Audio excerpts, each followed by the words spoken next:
bem-vindo a mais um episódio de Teologia do Corpo Seed by Seed, uma sementinha a cada semana. Afinal de contas, nós estamos no canal da Web TV SDV, Semente do Verbo. Nós somos Tatiana e Ronaldo, estamos falando aqui diretamente da Casa São Francisco de Sales para você que nos assiste. Se você ainda não é inscrito no canal, então aproveita, você está esperando o quê? Para se inscrever e ter bastante conteúdo para alimentar a sua vida espiritual. Sementes, várias sementes que Deus quer plantar no nosso coração. Você sabe, você que tem acompanhado essa nossa jornada, nós estamos no 5º ciclo de catequeses da Teologia do Corpo de São João Paulo II, que é o ciclo do matrimônio, como sinal da aliança de Deus com cada um de nós. Sacramento e aliança. Hoje nós vamos falar então sobre o matrimônio como sacramento, a sacramentalidade da igreja e do matrimônio. E aí a gente queria começar com um ponto que São João Paulo II levanta, que sacramento é diferente de um mistério. E aí a gente vai explicar para vocês o porquê disso e qual é a relação que existe entre sacramento e mistério. E você talvez esteja se perguntando exatamente isso. Mas sacramento e mistério não tem muita coisa a ver uma coisa com a outra. E pior que tem. A gente só percebe isso conforme a gente vai olhando e começando a enxergar. Quando aquela realidade vai se descortinando na nossa frente, é aí que a gente percebe, realmente. O que o sacramento, por exemplo, do batismo tem de misterioso, de oculto, que você não consegue ver com os olhos físicos? Você consegue olhar para uma pessoa e saber se ela é batizada ou não, só olhando para ela? Você consegue, só olhando para uma pessoa, saber se ela já fez a primeira Eucaristia ou não, se ela já se confessou, se ela é casada, se ela recebeu a unção dos enfermos? Para alguns sacramentos, esse mistério daquilo que ele traz escondido em si são sinais um pouco mais visíveis. Por exemplo, o sacramento do matrimônio permite que o oculto da minha realidade de casado seja vista, seja entendida, seja descoberta, por exemplo, com o uso dessa aliança. Mas se eu tiro essa aliança, se eu tiro esse sinal visível, o invisível, o mistério, o que está escondido, ninguém vai saber se eu sou casado ou não. Então, essa é a grande relação que o Papa São João Paulo II vem trazer, e ele vem mostrar e dizer para a gente que, apesar de ser sacramento, ser um sinal, não é um sinal misterioso, é um sinal que representa e que traz e que transforma uma realidade. Só que para que a gente enxergue essa realidade, precisamos ultrapassar a realidade dos olhos físicos, dos olhos humanos. Verdade. O mistério é algo que está oculto, algo que está escondido. Mesmo depois que ele é revelado, porque Cristo veio ser a revelação do Pai, a gente sabe que ele existe, mas ainda assim continua sendo um mistério. Porque, como o Ronaldo falou, a gente não consegue ver, a gente não consegue medir. O que é o sacramento? O sacramento é uma forma de certo modo, revelar esse mistério e uma forma de tornar esse mistério um pouco mais compreensível para nós, seres humanos, já que a gente vive num mundo material, então a gente aprende e apreende as coisas do ponto de vista material, né? Como uma criança que vai conhecendo o mundo pelo tato, por aquilo que ela vê, por aquilo que ela cheira, por aquilo que ela toca. Quando a criança é muito pequena, tudo para ela conhecer o mundo, ela precisa pegar com a mão, ela precisa colocar na boca, não é? Nós somos essa criança pequena, nós somos esse bebê. E Deus, como um pai, como um pedagogo, como um professor, para que a gente possa entender e para que a gente possa experimentar esse mundo misterioso, que é a vida em Deus, ele precisa fazer a mesma coisa com a gente. A gente precisa pegar, sentir, botar na boca, a gente precisa ver. sentir o cheiro. O sacramento é mais ou menos isso. É uma forma palpável, sensível, da gente experimentar esse mundo espiritual, esse mundo misterioso da comunhão de amor que Deus quer fazer, desse relacionamento que Deus quer fazer com cada um de nós. Então, o sacramento é justamente uma forma da gente conhecer, mas também da gente deixar o mistério atuar na nossa vida, fazer ele vivo e presente. Então, o primeiro ponto é entender que, apesar de ser um mistério que é revelado de alguma maneira ao você saber, por exemplo, que aquela pessoa é batizada, mas ele não deixa de ser um mistério porque você não consegue constatar ali. Eu posso afirmar com certeza absoluta que eu sei que eu olhando para aquela pessoa, ela está batizada. Mas o sacramento, e no caso o sacramento do batismo, no exemplo que eu estou dando, ele não deixa de manifestar a sua graça. Essa é o grande plus, é o grande extra, é o grande algo mais que o sacramento traz, porque ele não deixa de manifestar aquilo que ele efetivamente faz. Se você pega o catecismo da Igreja Católica, ele vai dizer lá, né, em latim, que o sacramento tem uma característica que se chama ex opere operato. O que significa essa palavra? São 3 palavrinhas, né? Ex opere operato. Que o sacramento, apesar dele não ser visível, a parte que não é visível, né? Porque no batismo, se a gente for pensar na água, é a parte visível, é a parte que lava a pessoa e que transforma ela no novo Filho de Deus, que afunda nas águas e faz ela renascer das águas. A parte que você não vê, independente daquela pessoa, independente do desejo daquela pessoa, independente dela não querer, se ela é batizada, imagina uma criancinha sendo batizada. Ela não tem nem consciência de que ela está sendo batizada, mas por causa dessa característica do sacramento, ex opere operato, ele opera a graça, ele manifesta no homem a graça para a qual ele precisa ser aplicado, e no caso do batizado, do batismo, uma criança se torna filha de Deus. Então, é importante a gente perceber que o mistério de Deus, e aqui a gente entra, dando sequência à nossa análise, a gente precisou fazer essa pequena introdução para entender aquilo que o apóstolo Paulo fala lá na Epístola aos Efésios, no capítulo 5, no versículo 32, que ele fala que é um grande mistério, ele diz, é grande esse mistério. A gente está falando de mistério até agora, sacramento, mistério. E o apóstolo continua, refiro-me à relação entre Cristo e a sua igreja. É um grande mistério. O que é a igreja e Cristo, nesse mistério dessa união, vem trazer? Qual é o sinal que essa união vem trazer para nós, enquanto povo de Deus e enquanto igreja também?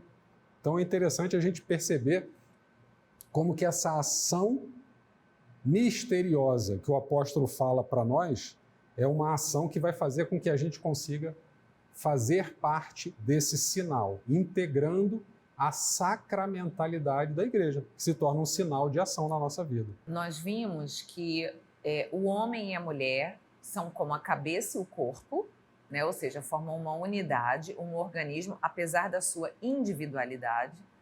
E agora a gente começa a ver o matrimônio, o homem e a mulher, como um espelho, como um sinal dessa comunhão, dessa união de Cristo com a igreja. Daí a gente vê a sacramentalidade, ou seja, o matrimônio do homem e da mulher como um sinal desse mistério que é a união de Cristo com a igreja. Então vejam só o chamado, a vocação que o nosso matrimônio, nosso, não só nós dois, o seu aí também, você que é casado, que está vendo a gente, vejam só a responsabilidade e a missão que um casal casado tem, ser um sinal dessa união misteriosa, um sinal visível, porque todo mundo vê a gente casado, um sinal visível, concreto para as outras pessoas, dessa união de Cristo com a igreja. Eu queria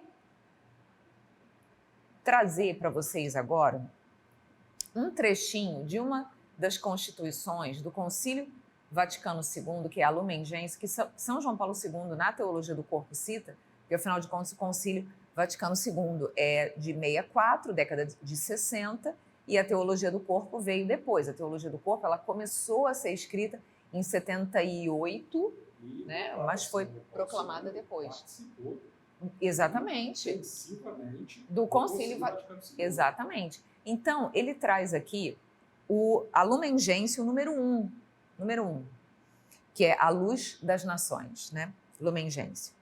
Porque a igreja em Cristo é como que o sacramento ou o sinal e o instrumento da íntima comunhão com Deus e da unidade de todo o gênero humano. Então, olha só, o texto diz que a igreja em Cristo é como que o sacramento. Então, ele não usa o termo é um sacramento, mas ele diz é como que um sacramento. A sacramentalidade da igreja, ela é colocada, então, de um modo análogo, né? De um modo de uma analogia, não idêntico. Ela não é, mas ela é como um sacramento, é parecida, segue mais ou menos a mesma função que um sacramento tem. Porque a igreja não deixa de ser esse sinal presente da ação da graça de Deus. Só que ela não é um sacramento no sentido do sacramento, dos 7 sacramentos que nós temos na igreja. Por isso que a gente precisa diferenciar, e aqui nós não falamos da igreja enquanto sacramento, mas da sacramentalidade da igreja, que é sinal, mas a sacramentalidade dela se manifesta através dos próprios sacramentos que, através dela, chegam até nós. Então, a sacramentalidade da igreja está exatamente nisso, não em ser um sacramento, mas em ser um meio pelo qual todos os sacramentos, basta a gente pensar, quem é que batiza, quem é que confessa, quem é que casa, quem é que dá unção dos enfermos, quem é... Tudo passa pela realidade da igreja. Então é isso que caracteriza. Além dela ser a própria fonte desses sacramentos. Quem são os ministros ordenados que celebram esses sacramentos? Quem são as pessoas que vão viver efetivamente? Então ela é a fonte desses sacramentos e mantém uma relação pessoal e particular com o sacramento do matrimônio, que a gente começa a ver hoje e vai ver um pouco mais para frente como sendo um sacramento primordial. Mas isso não é para hoje, mas é só para que você já fique ligado e entender, tudo isso tem relação com o sacramento do matrimônio, mas por quê? Estão todos... A própria sacramentalidade da igreja está relacionada com o sacramento do matrimônio. Esse ponto é fácil da gente perceber, basta a gente lembrar. Cristo se entregou pela sua igreja, e essa imagem de Cristo se entregando pela sua igreja é a analogia que o Papa São João Paulo II faz do homem que se entrega à sua mulher no matrimônio. Então a gente já começa a perceber que a sacramentalidade da igreja nasce, e por isso que fala que tem uma particular relação com o matrimônio, porque nasce exatamente desse casamento de Cristo com a igreja. É isso aí, é o casamento místico, a união do céu com a terra, né? E nós queríamos partilhar com vocês também um trechinho da Palavra de Deus, porque São Paulo e São João Paulo II, nas análises da Teologia do Corpo, é claro, ele se baseia, né, o carro-chefe, digamos assim, desse 5º ciclo, nós estamos vendo, é Efésios capítulo 5, mas o Papa também cita e recorda analogias do Antigo Testamento. O livro de certos trechos dos livros de Isaías, Oséias, Ezequiel, Ruth e Tobias. Todos eles trazem essa analogia da união de Deus com o seu povo, como a união do homem com a mulher. Isso, claro, sem falar do Cântico dos Cânticos, porque o Cântico dos Cânticos vai ser uma análise à parte.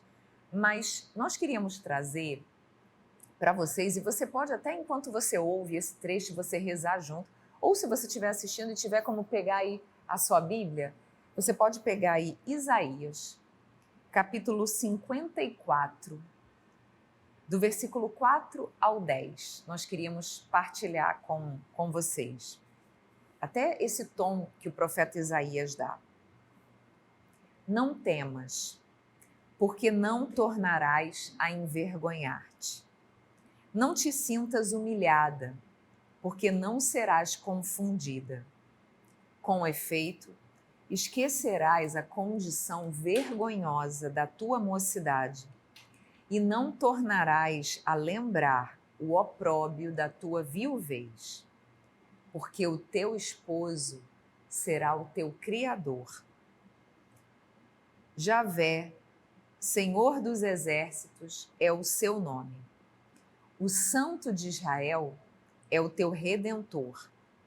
Ele se chama o Deus de toda a terra. Como a esposa abandonada e acabrunhada, o Senhor te chamou. Como a mulher da sua mocidade que teria sido repudiada, diz o teu Deus: por um pouco de tempo te abandonei, mas agora, com grande compaixão, te unirei a mim. Em momento de cólera, escondi de ti o meu rosto, mas logo me compadeci de ti, levado por amor eterno, diz o Senhor, o teu Redentor. Como nos dias de Noé, quando jurei que as águas de Noé nunca mais inundariam a terra, do mesmo modo, juro agora que nunca mais me encolerizarei de ti, que não mais te ameaçarei.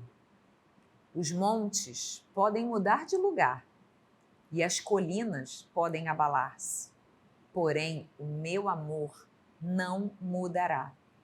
Minha aliança de paz não será abalada, diz o Senhor, aquele que se compadece de ti. Então, o que a gente tem, na verdade, na epístola de São Paulo aos Efésios, é nada mais do que uma continuidade do que já há em outros livros do Antigo Testamento, onde essa relação, e por isso que a gente fala que a sacramentalidade da igreja tem uma particular relação com o matrimônio, porque ela nasce justamente dessa íntima entrega. Cristo e a igreja se tornam uma única realidade, nessa entrega total que Cristo faz por ela, e que já é espelhada, já é mostrada nos livros do Antigo Testamento. É bem verdade que se a gente pega essa passagem de Isaías, a gente vê essa realidade, vamos chamar assim, amorosa, uma realidade de dedicação, de quem se entrega, de quem ama incondicionalmente, de quem tira da sua pobreza, da sua fraqueza, aquela esposa acabrunhada e traz para junto de si, para se unir com ela. Então, há uma verdadeira ação de misericórdia de Deus para com o seu povo. Essa realidade, nesse tom amoroso, não está tão presente, por exemplo, no livro de Ezequiel, no livro de Oséias, onde vai tratar um pouco da questão da infidelidade, mas que ainda assim é aquela infidelidade da mulher que deixa, que é comparada com a infidelidade do povo em relação a Deus, que não seguiu os preceitos de Deus. Mas claramente toda essa realidade de infidelidade está relacionada com a realidade matrimonial, infelizmente. Mas é uma realidade de infidelidade, de mentira, de briga, de desentendimento, de querer olhar para a pessoa e só querer se aproveitar dela. Toda essa realidade mais dura, mais implacável, a gente acha bem mais lá no livro de Ezequiel e de Oséias, por exemplo, que vai falar da esposa, né, infiel, que é salva por Oséias, mas depois ela vai lá e volta para aquela vida velha, se torna infiel. É muito bom e a gente vê toda essa realidade presente, mas também como que esse caminho feito por o apóstolo Paulo, ao escrever o livro de Efésios, por exemplo, e fazer essa analogia com o matrimônio, ele vai além. Por que ele vai além? Porque além dele mostrar toda essa analogia, revelando essa união, Cristo, igreja, o homem com Deus, né? A humanidade com Deus, ele também traz, mostrando essa realidade, esse paralelo, também sugestões e propostas morais de como o homem deve agir e como a mulher deve agir no matrimônio. Se a gente olha nos livros do Antigo Testamento, não tem muito essa proposição de dizer: se você quer ser misericordioso, seja misericordioso. Se você quer recolher essa mulher por amor, recolha essa mulher por amor.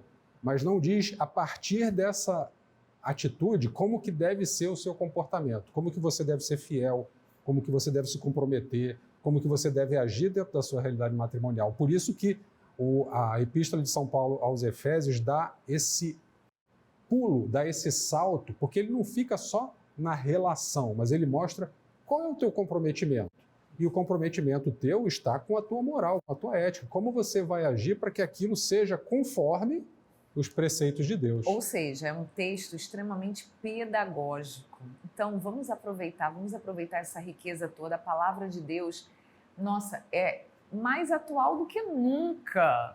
Mais atual do que nunca. Não importa o seu estado de vida, a palavra de Deus sempre vai ter uma mensagem para a gente crescer e para a gente se aproximar mais desse nosso divino esposo, que é o nosso Deus.